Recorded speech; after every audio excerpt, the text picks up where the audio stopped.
La guerre entre la Russie et l'Ukraine trouve ses bases, sur le plan régional du moins, dans les événements de l'Euromaïdan. Événement survenu il y a une décennie, suivi par l'annexion de la Crimée par la Russie. S'ajoutent à cela des politiques menées par Kiev contre les russophones dans le Donbass, ainsi que dans les entités séparatistes autoproclamées de Donetsk et de Luhansk. En revanche, le conflit israélo-palestinien, si on s'en tient au cadre local, remonte à la guerre civile de juin 2007, qui a vu le Hamas prendre le contrôle de la bande de Gaza. Cependant, les racines de ces deux guerres s'étendent bien au-delà de ces événements, car leur cause dépasse largement les frontières régionales, impliquant des enjeux pour les acteurs à l'échelle locale et mondiale. Le conflit russo-ukrainien reflète les tensions caractéristiques de la longue période qui a suivi l'effondrement de l'Union soviétique, marquant peut-être la fin de l'époque post-guerre froide. Ce chapitre de l'histoire, souvent tragique, a été jalonné par des crises militaires importantes. Il a débuté avec la guerre des Balkans,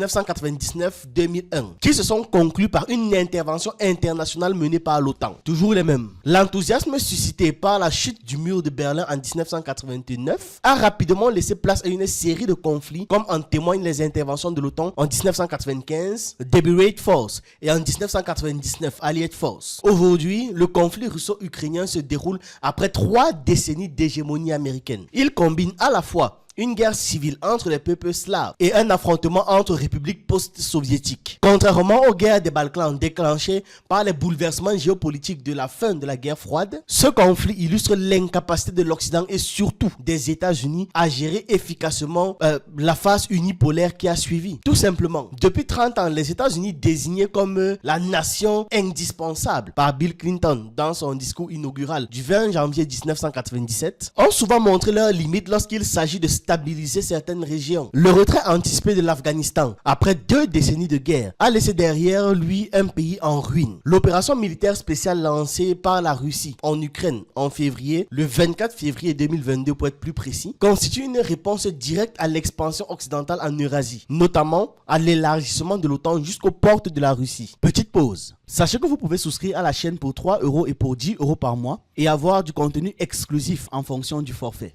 Tous les membres qui ont payé un abonnement peuvent rejoindre le groupe Telegram où j'ai déjà partagé plus de 150 vidéos qui ne sont plus sur la chaîne. Et dans ce groupe, je partage régulièrement ce que je ne peux pas publier sur YouTube. Et pour ceux qui veulent apprendre, nous avons de nouvelles formations. En plus de celle qui vous apprend à faire une chaîne YouTube rentable, on a rajouté des formations en montage vidéo, en conception de miniatures et en écriture de vidéos. On vous apprend comment monter une vidéo en face caméra, en illustration ou encore en utilisant des avatars. On apprend également à faire des miniatures comme Pensy Kamit, Yomi Denzel ou encore le célèbre youtubeur MrBeast. Je vous laisse toutes les informations en description. Revenons au sujet. Alors, la réaction en soi n'est pas surprenante si on prend en compte les tensions qu'on avait déjà observées durant le conflit entre la Russie et la Géorgie en 2008 ou encore durant l'annexion de la Crimée en 2014. Cette opération militaire spéciale souligne également la faiblesse de l'Union européenne dans le domaine de la sécurité et son incapacité à définir une stratégie géopolitique véritablement indépendante parce qu'elle dépend trop des États-Unis. C'est en fonction de ce que les États-Unis toussent ou crachent que l'Union européenne réagit. L'Union européenne demeure étroitement liée aux États-Unis et à l'OTAN. L'Union européenne attend toujours les décisions des États-Unis ou encore de l'OTAN, toujours dirigées par les États-Unis, pour pouvoir définir ces grandes décisions stratégiques. Ce qui montre donc son inaptitude à s'affirmer comme une puissance stabilisatrice autour d'un contexte mondial post-bipolaire. En négligeant ou en minimisant les dynamiques historiques en cours, l'Union européenne s'est retrouvée mal préparée face à des crises majeures, portant la responsabilité morale d'au moins 4 grands conflits à ses frontières, c'est-à-dire les guerres des Balkans 1991-2001, l'affrontement de la Libye en 2011, le conflit russo-ukrainien en 2022 et l'escalade israélo-palestinienne en 2023. À tout ça s'ajoute son échec à résoudre une crise migratoire qui perdure depuis près de 30 ans également. De son côté, les pays de l'Europe de l'Est, directement ou indirectement impliqués dans la guerre russo-ukrainienne, aucun projet régional cohérent n'a émergé depuis la fin du bloc soviétique. En 30 ans, leurs élites politiques, économiques et intellectuelles, freinées par une vision néocolonialiste étroite, n'ont pas su concevoir une stratégie géopolitique claire dans un monde transformé par la globalisation. Prise entre l'attraction exercée par l'Union européenne à Bruxelles et les pressions de l'Atlantique venues de Londres et de Washington et la volonté de reconstruire leur identité nationale sur la base largement russophone, ces élites ont manqué l'opportunité historique offerte par la chute de l'Union soviétique, celle de bâtir une région autonome servant de pont entre l'Europe de l'Ouest et la Russie, craignant une Russie perçue comme une menace, bien que cette perception soit grandement exagérée, surtout dans les années 1990 même, où le pays était en très grande difficulté. Et donc, en cédant la pression à l'OTAN parce que la peur était exagérée, ces nations ont d'abord choisi de rejoindre l'Alliance Atlantique avant de s'intégrer à l'Union européenne. Et ce choix les a détournés définitivement d'un approchement avec le bloc russophile, et du moins tous ceux qui sont alignés avec l'agenda euro-atlantique, leur faisant ainsi perdre l'occasion de devenir un espace d'échange stratégique entre l'Est et l'Ouest. Historiquement, cette partie de l'Europe est passée d'une domination soviétique à une domination occidentale. On va dire influence, mais c'est de la domination. Elle est passée de la sphère du pacte de Varsovie à celle du pacte de l'Atlantique, devenant ainsi la frontière orientale d'un Occident dominé par les États-Unis. Résultat, ce positionnement en fait une zone de tension permanente entre les puissances occidentales et la Russie. Les affirmations du président Poutine sur la supériorité des valeurs russes par rapport à celles de l'Occident,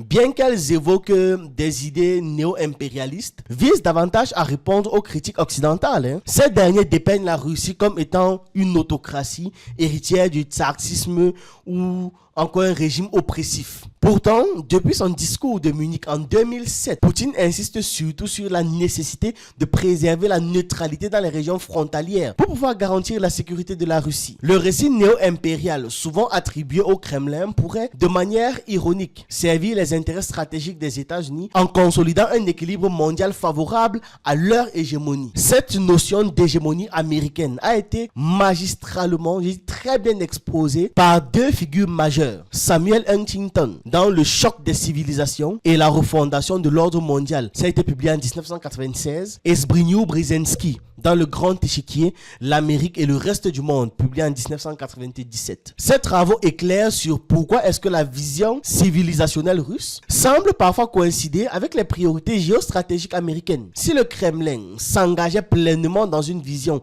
civilisationnelle néo-impériale, il risque de tomber dans le piège du choc des civilisations, fragilisant ainsi la région eurasienne par des divisions religieuses et ethno-culturelles. Et cela va permettre aux États-Unis d'accomplir leur objectif, c'est-à-dire se maintenir comme la puissance indispensable et le principal vecteur de la civilisation. Et vous verrez le même schéma de l'autre côté. Le conflit entre Gaza et Israël déclenché le 7 octobre 2023 par l'opération Al-Aqsa Flood menée par le Hamas, suivi d'une riposte massive d'Israël à travers l'opération Iron Sword, s'inscrit dans le cadre du conflit israélo-arabe commencé en 1948. Cet affrontement marque la troisième grande guerre directe entre Israël et Gaza, faisant suite aux campagnes militaires durci en 2008 et bordure protectrice en 2014. Il est crucial de revenir sur les origines historiques de ce conflit dont l'actualité se distingue par plusieurs aspects. Déjà, l'inégalité flagrante des forces en présence, le lourd bilan en pertes humaines, notamment parmi les enfants, l'inaction apparente de la communauté dite internationale et des États arabes, ainsi que l'entrelacement entre une guerre de religion et une lutte pour l'indépendance nationale soutenue par l'Iran à travers l'axe de la résistance. Les guerres israélo-arabes de 1948, 1967 et 1973 ont opposé Israël à des coalitions d'Arabes cherchant à régler militairement la question palestinienne après la proclamation de l'État d'Israël. Tous ces conflits tirent leur origine de la révolution palestinienne entre 1936 et 1939, qui contestait la colonisation juive en Palestine encouragé par la déclaration de Balfour de 1917. Entre 1920 et 1948, sous l'administration britannique, la Palestine a connu une transformation démographique marquée, avec une augmentation de la population juive de 80 000 environ à 360 000 personnes en moins de 20 ans. Après les guerres et le plan de partition de 1947, le territoire palestinien est désormais divisé en deux entités. Israël, 20 770 km² et l'État de Palestine de 6 020 km², comprenant la Cisjordanie et la bande de Gaza. À la suite de ces conflits, Syrie. Les coalitions arabes se sont effondrées, laissant les Palestiniens isolés dans leur lutte. Alors que l'Égypte et la Jordanie ont signé des accords de paix avec Israël, d'autres pays comme la Syrie, le Liban et l'Irak ont continué de soutenir la cause palestinienne. Depuis la guerre du Kippour, la résistance palestinienne s'est transformée en adoptant des stratégies plus sporadiques et s'exprimant donc à travers des soulèvements populaires comme l'intifada, ce qui a ajouté une dimension religieuse à la lutte pour l'indépendance nationale. Le Hamas, né lors de la première intifada, et le Hezbollah, avec des idéologies respectivement sunnites et chiites, symbolisent cette radicalisation de la résistance. Ces mouvements opèrent désormais dans un contexte où la défense du territoire s'entremêle avec des revendications religieuses, complexant davantage le conflit. Le passage des luttes traditionnelles pour la libération nationale à une forme de guerre sainte s'explique par plusieurs éléments. L'influence croissante de l'Iran, notamment après sa guerre avec l'Irak, ainsi que celle des frères musulmans sur l'organisation politique palestinienne, ont joué un rôle clé. Jusqu'en 1973, la quête d'un État palestinien était portée principalement par les États régionaux comme l'Égypte, la Cisjordanie, la Syrie et le Liban. Aujourd'hui, ce combat repose surtout sur des mouvements radicaux focalisés sur une confrontation totale avec Israël et sur le rejet des influences américaines au Moyen-Orient. Le conflit israélo-palestinien illustre une disparité flagrante entre les acteurs. D'un côté, Israël, soutenu par les États-Unis et leurs alliés occidentaux, et de l'autre côté, Gaza, bénéficiant d'un soutien régional extrêmement limité, très faible et fragmenté. Les guerres en cours, notamment en Ukraine et à Gaza, pourraient accélérer donc une réorganisation des structures géopolitiques mondiales. Une stabilité prolongée dans ces régions pourrait catalyser en fait le passage d'un ordre unipolaire dominé par les États-Unis à un système multipolaire davantage axé sur la coopération internationale et la gestion partagée des rivalités globales. Le conflit russo-ukrainien approfondit les divisions entre la Russie et l'Europe, éloignant donc la perspective d'une collaboration entre une Russie riche en ressources énergétiques et des nations européennes industrialisées mais énergétiquement très dépendantes. Cette situation renforce la position stratégique des États-Unis qui tirent parti de cette tension pour pouvoir consolider leur influence en Europe. Exactement comme durant les guerres mondiales, oui. C'est leur stratégie. En Palestine, les tensions actuelles compliquent également la transition vers un monde multipolaire. Les réactions des grandes puissances, notamment la Chine, la Russie et l'Inde, face à ce conflit pourraient influencer cette transition. Un soutien explicite à Gaza de leur part pourrait précipiter le changement tout en augmentant les risques de confrontation généralisée. Par ailleurs, l'implication croissante d'acteurs régionaux comme l'Iran, la Syrie et la Turquie ajoute une couche de complexité, ce qui ralentit forcément la construction d'un nouvel ordre mondial. Le maintien d'une position dominante pour Israël sert les intérêts stratégiques des États-Unis qui l'utilisent comme un levier de stabilisation et d'influence forcément en Méditerranée orientale. Israël pourrait également compenser un éventuel éloignement de la Turquie vis-à-vis de l'OTAN, consolidant ainsi son rôle central dans la stratégie américaine dans la région. Cette géopolitique du chaos visant à alimenter des zones de tension semble être une réponse américaine à l'émergence de nouveaux acteurs mondiaux globaux comme la Chine, l'Inde, la Russie. Mais aussi, c'est une tentative de freiner l'expansion de la Russie, notamment en Afrique. En exploitant ces conflits, les États-Unis cherchent à préserver leur influence dans un monde en transition, même au prix de déséquilibres global renforcés. Ça ne les dérange même pas. La transition vers un système multipolaire reste en cours de construction. Et les zones de tension géopolitique, comme la crise russo-ukrainienne, le conflit israélo-palestinien, jouent un rôle central dans cette dynamique. Ces crises peuvent être perçues comme un outil stratégique au service des États-Unis, visant à ralentir cette transition et à préserver leur position dominante dans un monde unipolaire. Face à l'émergence de nouvelles puissances, la stratégie des États-Unis ne se limite pas aux interventions militaires ou politiques directes. Elle repose également sur l'exploitation et le maintien des zones de crise, permettant de freiner les initiatives d'acteurs rivaux et de consolider leur influence sur des régions stratégiques. En alimentant cette tension, Washington vise à entraver, à réduire la montée de la concurrence de pays comme la Chine ou encore de la Russie ou d'autres puissances émergentes en fait. C'est assez vaste. Les crises temporaires ne sont pas des événements isolés, mais elles s'inscrivent dans un schéma global de rivalité géopolitique. Le modèle des foyers de crise est une clé de lecture très pertinente, très importante pour comprendre comment est-ce que les États-Unis tentent de redéfinir